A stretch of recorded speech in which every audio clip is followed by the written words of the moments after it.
Okay, now I'm going to show you this ladder for the attic that I just installed. So I'm going to show you the way it works. This is the steel one. So basically, you grab the hook, you grab it like that, slowly, and hook it, put it like that.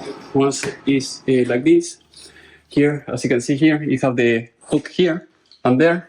So you have to push it up a little bit and then pull towards you.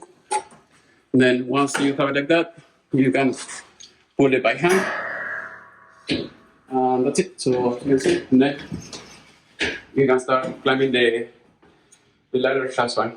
Then after you finish, if you want to put it back, just grab it from here. And then push it up, hook it up here again.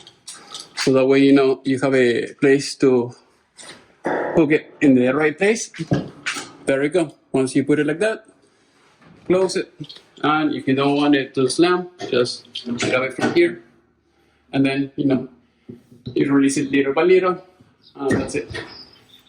If you have any question, please let me know in the section below. If you want me to start it for you, I can do that as well. Thank you, and see you next time.